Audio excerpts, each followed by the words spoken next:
30 Minutes with Ron.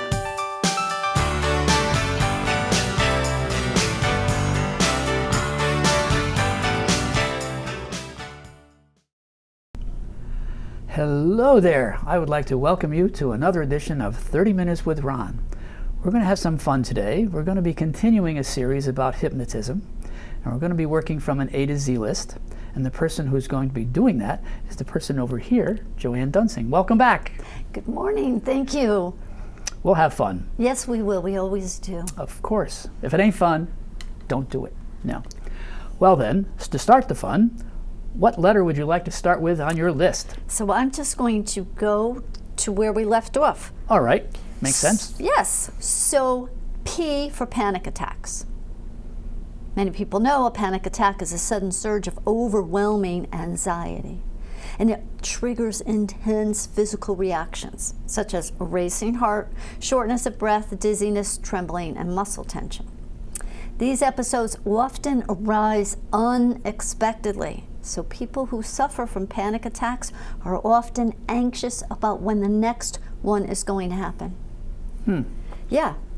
So what starts it? Oh, it's very much a physiological thing. The thought might be that somebody's scaring themselves, but no, it's not necessarily the case.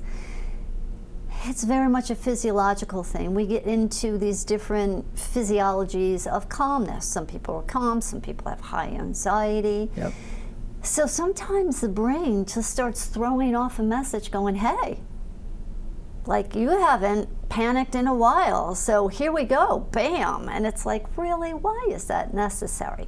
But anyways, that's not my area of expertise.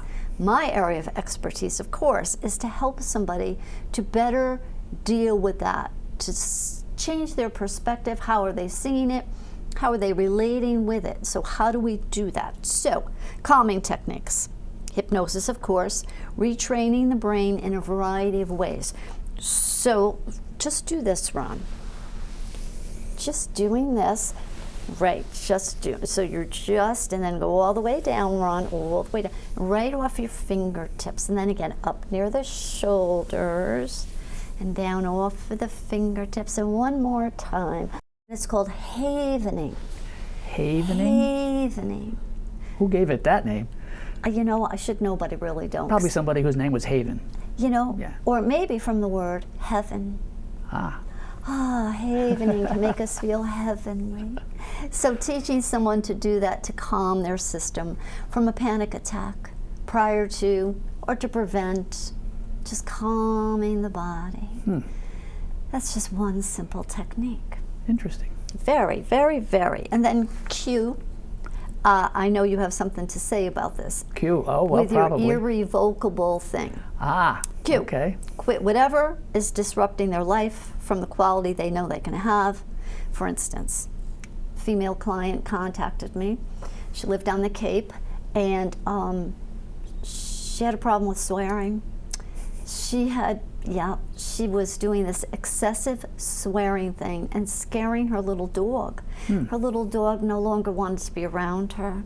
Her little dog would go upstairs, and then if she went upstairs, her little dog would go downstairs. And she said, I feel terrible. My dog doesn't want to be around me. I said, well, I wouldn't want to be around you either if you were excessively swearing and yelling.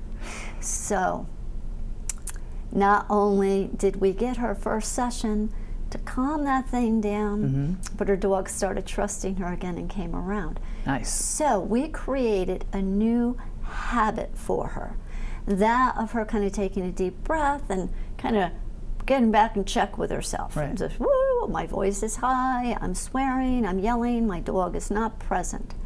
So in that new habit, Yes. your irrevocable, what do you call it, thing?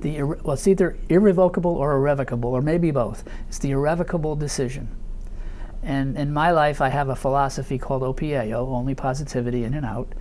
And when I tell people I don't allow anger, I'm happy all the time, I make that decision consciously, they say, well, how do you just make a decision like that? And for a while, it was hard for me to explain how that could possibly work. But then I realized that I have made some irrevocable decisions in my life, like I will not stick my hand in a pot of boiling water. That's not going to change, ever. And I made that decision, and I'm able to keep it. Same like I will not drive a car at 60 miles an hour into a stone wall. That's not going to change either. So if I can make that kind of a decision, I now have that in my repertoire of being able to make that type of a decision. So you just make kind of a decision that you're going to be happy and you're not going to be angry, and all the things that you want to be, you can be or There not you be. go. And then you never change that decision. Right. Yeah. That's right. That's right. That's what makes it your OPAO? No. No. Oh, irrevocable decision. There we Yes. go. Irrevocable. I missed a cue there. R. Relax more, stress less. Well, you're already calm. So, the average person, right? So, relax can mean many different. Oops, just touched my mic. Our man's gonna have to edit that out. Oh, well, it might be fun just to keep in. You never know. R. Relax more, stress less. Relax can mean many different things to many different people. For some, it may be sitting down reading. For others, it may be doing something physical or fun like a sport. For others, it may mean to stop, knee-jerk reacting to life, taking a breath in, taking a step back, and just being. Relaxing is different ways, different people. So in my work, when somebody needs to relax more, it's getting them to take that deep breath in, kind of ground themselves, slow it all down. What do you do for relaxing? I'm always relaxed. I can't help being relaxed. See there? Yeah. That's good. Yeah. Oh, I think it's good. All Works right, for so me. good for you. So moving on here, Ron. Right along, yes. T for test taking. I have a special program for this.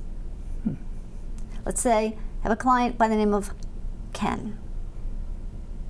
He was going to UB, University of Bridgeport, to become a chiropractor, and he was having a difficult time with testing in school. He'd been out of school for a number of years.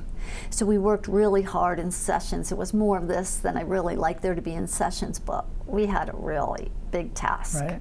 So we worked hard in sessions, and he did pass all of his testing, and he is a doctor of chiropractic, practicing in Bridgeport. Nice.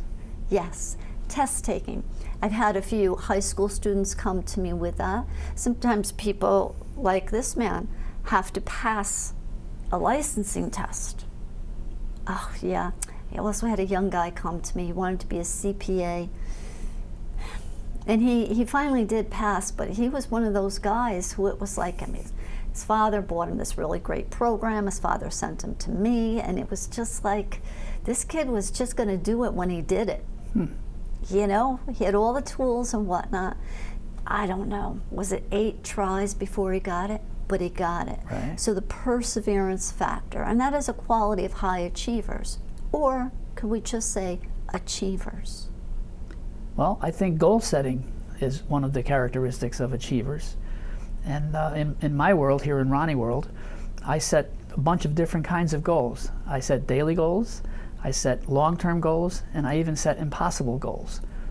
And I think the impossible goals are the fun ones, because I know I'll never achieve them, but I'm glad that they're there. Like to win a Nobel Peace Prize, for example. I will never win a Nobel Peace Prize. Fortunately, I don't care, but I like having that goal up there. Winning an Oscar, winning an Emmy. I like those. I'd love to have those. I'll never have them, but I don't care. It's the goal that's up there. So what is it about the goal that makes you want to have this impossible list? I don't know. I just think they're fun. I know. Uh-oh. Here it comes. know. Here it comes. I know. All right, what is it? Because when you think about that, you feel good. When you think about that, you get dumped with all the feel-good hormones, dopamine, oxytocin, serotonin. And you know, that's exactly what we need to become a little more mindful of, with more and more darkness coming in because of the change in time, because of the change in season, because many people are affected, their brain is affected by not having as much light. Right. So creating these images, creating these wonderful stories that make the brain dump the feel-good hormones. Huh. I think I have a lot of those almost all the time. I know that's really tough to get to, but that's how I feel. But it's the way that you live your life. It's the stories that you tell yourself, and those visuals that you keep up there. How can you not laugh as you see yourself accepting an Oscar? Yeah. Oh, you are funny. You don't have this problem. Undervaluing themselves. Low self-esteem from childhood, beat down self-esteem from life experiences. Undervaluing themselves. You have such high esteem, such a value that you play around with getting a Nobel Peace Prize. Sure. Well, I had the opposite of that in 4th grade. That's when my 4th grade I was in a combined class of 4th and 5th graders, and I was a little puny 4th grader, kind of the puniest of both classes, got picked on. And I think the teacher said, this is going to be fun, I'll pick on him. So sometimes she'd call me up in front of the class and insult me and say, Ron doesn't know how to do this, and Ron doesn't know how to do that. And I'd go home crying every afternoon. So halfway through the year, I said, I'm not going to let that happen. So I built a shield, and the shield allows me to have no problem with anybody trying to do anything to me that's negative. So that's part of what happens with the OPAO. I have a shield, it makes me who I am, and nobody gets through. But love can come through. Oh yes, well that's one that I want in there all the time. Yes. All the goodness can come through. Oh yes. Yeah. So it's like a healthy boundary. Oh. Yeah, when I first learned about healthy boundaries, the late 90s I think it was, I would put myself in this beautiful Christmas ornament. I don't even own one like it. It's the kind that has the pointy thing at the top, the pointy thing at the bottom. And shield, healthy boundary, keeping that stuff out and allowing the love to come in. So there I would be in that Christmas ornament. I get the biggest kick out of it. Nice. And then what happens is we're smiling. We're getting filled with the feel-good hormones as that person is trying to do their nasty. And how sad for them that they are such a sad soul that they would act that way. But how wonderful for us that we've learned about healthy boundaries, about shields, about bubbles. Yep. My son has said more than once to people, she has a pink bubble. Who knew?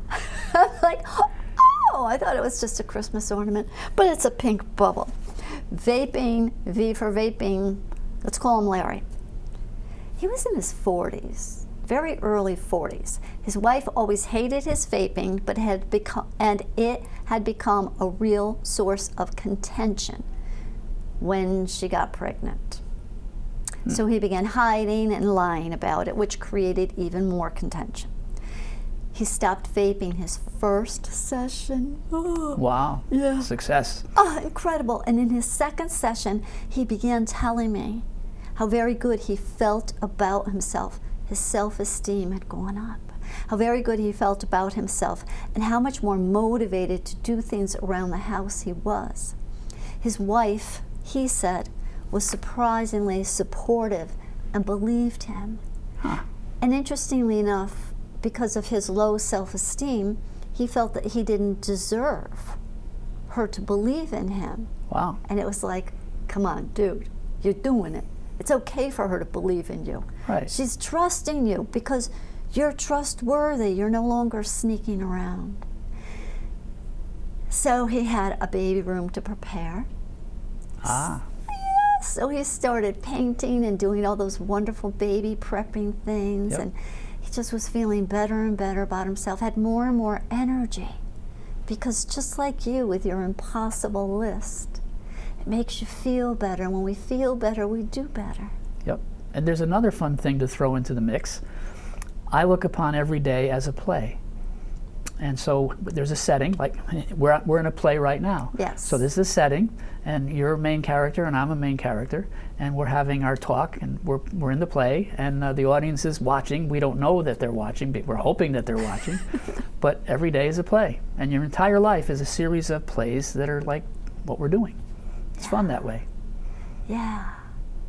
And how much control does one have over the outcome of their plays?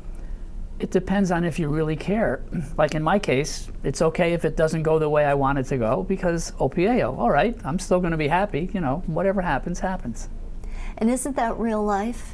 It often doesn't go the way we think it should go. Right. And then when we get all those shoulds, then we suffer because life just isn't going the way that we want it to go. We're in resistance as opposed to flow. Oh, well, that's the outcome. Oh, well. Well, there's a song kind of like that. Don't should on me and I won't should on you. That's a song? That's a song, yeah. David Roth, I think, is the guy who wrote it. Oh, interesting. Yeah. I'll have to look it up. YouTube? He's on there, yeah. It's not, I think there's a famous David Roth, and he's like less than famous. Interesting. Yeah. I'll have to check it out. It's cool. Well, you do say a lot of things that I find to be interesting, and I do check them out, and I just Gee, marvel. I try. I'm very trying, yeah. People tell me that all the time. Oh, Ron, you crack me up. My looks crack up most people. Oh, no. I don't think you're that odd looking. Oh, all right. Yeah, it's just me. I'll forgive me. Two quirky people. You know. W. Oh my gosh, is this really my last letter here? W, weight loss. In my office, weight loss begins mentally, then emotionally, then physically. In my work, we create an eating lifestyle that's just right for each individual. Mm-hmm. So an eating lifestyle that's just right for each individual. You know, we all have different body types. Our body responds differently to different things. So some people do well with the intermittent fasting, some people don't. Some people do well with a higher protein, some people do better with all vegetables. Yep. And then it's about their history. Where have they had success? Some people have had a lot of success with certain programs that are on an app because they like to write down everything, they like to keep track of everything, and then their steps are worked in. So even when they're going up and down stairs at home doing their regular things, they're excited because that's calculating their movement, how many calories they are burning. Some people know that you've got to stop eating at a certain time at night. Many of my clients, when they first come to me for weight loss, tell me that, you know, nighttime is when they have a hard time. Like, I'm good all day, Joann, but nighttime I have a really hard time. I'm like, so tell me about your daytime. Well, I don't eat breakfast, and then I don't eat lunch. That doesn't help, no. Right. And then I begin to pick as I'm preparing dinner, and then I eat dinner, and I'm like, right, so you're breaking the fast, breakfast, breaking the fast at what, 5 or so in the afternoon. And then you're waking up your metabolism. So yeah, your metabolism, your body is needing more nutrition, yada, yada, yada.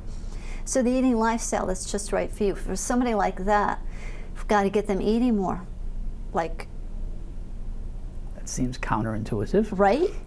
Yeah, because it's about how the body works. So getting them eating more, so they're waking up their body, they're breaking the fast from sleep, getting that metabolism going, bringing in nourishment, always being sure that your water intake is just right for you because a well-hydrated brain functions optimally, a well-hydrated body functions optimally. And I love that because it's like, I can get energy from my water. Yeah, because of the oxygen thing that takes place. So weight loss, it begins mentally, then emotionally, then physically. Mentally, I have to do this, I have to lose weight, my doctor said blah, blah, blah, blah, blah. Emotionally, well, I don't want to do it. Eyes closed, relaxed in the recliner. That's nice, yes. Taking them through their day, where they see themselves waking up in the morning, first thing, drinking some water. You know, I love hot water, so I've got the kettle going on and off all day. So whether it be warm or cold, room temperature, first thing in the morning, getting that water going, allowing our body to move those toxins that our magnificent organs dumped into our bloodstream throughout the night as they regenerated and did all that jazz. Right, and then some breakfast, getting some protein going, and lunch, and then possibly another snack in the afternoon, but again, more of a protein snack as opposed to a carb or sugar snack, and their dinner, seeing themselves. Now, of course, I've worked in all of what they told me works for them, what kind of foods they like, what times are appropriate for their lifestyle, and They come out of the hypnosis, and suddenly it's a possibility because their impossible list became a possibility because they saw it, they felt it, they experienced it. Every part of their being responded to that in hypnosis. So it's all hypnosis. Cool. And speaking of W, because you just did, I enjoy the letter W more than any other letter. I love the whole alphabet. I do A to Z list and all this good stuff with alphabets. But the letter W is the best of all the letters, in my mind, because it's the only one that's more than one syllable. See, I know this. I've checked this very, very carefully. And it's the only one that reminds me of a butterfly. I am a butterfly enthusiast. I used to collect butterflies, now I just raise them, and I belong to the Connecticut Butterfly, so all this butterfly stuff. When I look at W, I see butterflies. It makes me even happier than I am. Okay, so when you look at W, is it right side up? Is it sideways? Is it upside down? How do you see butterflies in W? Well, when you're a butterfly, you have wings like this. And so you have the W right side up. Oh, I see the W. Yeah. I see the W. Yeah. So you raise butterflies. Yes. What do you do with them? Well, I let them go. I used to be a collector. As a matter of fact, I was a very strange butterfly collector.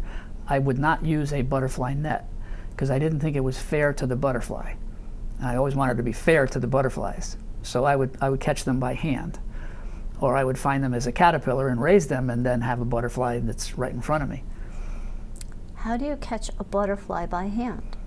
Well, there are times when they're on a flower that they close their wings and you sneak up on them and you pinch the wings like this. So their eyes, are their eyes going forward? Yes, I think they have more than just visual in one direction. I think they might be able to see you approaching, but I'm not sure because I've never been a butterfly. But I haven't read any reports about it either. But I was usually able to get a good couple of butterflies just using that method. Or I'd use a jar and I would enclose it rather than the net, which is, to me, it wasn't fair. I even played with bees. When I was a kid, I was the neighborhood entertainer, and I was able to catch, I'd take a little Skippy jar, I was able to catch 20 or 30 bees in the jar at once. And then I would call all my audience around and they say, how would you like to see me have these guys escape next to my face? And they go, whoa, he's crazy. Well, they knew that to begin with. So they'd gather around and I'd get ready with it, and I'd put it next to my face. Now the bees aren't going to do anything to me because they want to get the heck out of there. So the kids aren't knowing that, so all the bees would take off in a flock of bees, there's a concept. And I would be someone that the kids would go, wow, he must be brave, when it had nothing to do with bravery. There you go. Things you can learn watching this show. You never expected to know about that. Well, what kind of bees were they? Honeybees. Right, because wasps are not quite so That's true. pleasant. I got stung by way too many wasps in my lifetime as a child. In our yard, and then as a kid we went camping. So my mother had MS, so my father said that the doctor told him that he had to keep her busy. So my father came up with this idea of camping. Boy, was she busy. Whew. I was like, oh boy. So anyway, she was very busy because you had to pack everything, and then you had to, anyways, you know, camping is a lot. But this particular place that we camped at in Connecticut had a lot of wasps. And they would be like, Joann is here. And they would all come to me and sting me. Well, there's a little bit of a difference between wasps and bees that accounts for that. Bees feed their children, their offspring, they don't have children, from the bee honey that they make. And so they feed that to their larvae. Wasps feed them meat. So they go out and kill caterpillars and they chop them up and they feed that to their young, their larvae.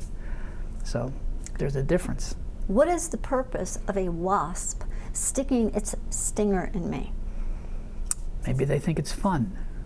Maybe they think they're under attack, so they have to sting this big thing. Do they die after they leave their stinger in a human? I don't think so. I think a bee will, because a part of their body comes out with the stinger, And so they don't have enough left of inside their insides there that it's not good for them. They die. But wasps can sting repeatedly. Oof. Oh, because I had stingers left in me. From so a then wasp? another one, yeah, then another one would just shazam, come up. I've never heard that. Oh my gosh, You must have had special wasp where you camp. Oh, it was horrible. And they were at our home in Huntington as well. Well, you were lucky. You survived. I was lucky I didn't have an allergy to them. Oh yeah. Yeah, that's Oh my that's a scary allergy. Yeah. Bees in a jar. Did you catch fireflies in a jar? Occasionally, yep. We used to But do everybody that. did that. That was so fun. Yeah. Well, I don't know if I actually did catch any. I probably didn't. Somebody probably caught them and passed me the jar, not knowing me. I probably said, no, you hold it, I'll just watch. Just watch them. Well, I like to be kind to animals and insects, much kinder than I used to be as a kid. Some of my friends would catch a firefly and scrape it and crush it on their pants so that their pants would glow. It's not nice. Actually, I know what it does that. It's a luciferase. That's some kind of an enzyme that allows these chemicals to get together and make that glowing, beautiful light. But it goes on and off. Why does it go on and I off? guess they're able to control the flow of whatever chemicals come together to make it happen. But luciferase is in there. Do you think it's like our dopamine? Like we think of a good thing, we get dopamine, so they're like, I want to line up, so I think of a good thing. If only. I don't think so. Now we're having so much fun that we don't even know what time it is, but there's a clock off in that direction there. It's telling me that we have to get the heck out of here. So, ladies and gentlemen, thank you for tuning in to 30 Minutes with Ron. I'm that Ron. I think I forgot to say at the beginning that my name is Ron Gagliardi. Don't tell anybody. Shh. Farewell. Thanks for tuning in, and thank you for appearing. Well, thank you for having me again. We had fun. We had fun. I We hope some always audience have members fun. had fun too. Yes, yes, All yes. right.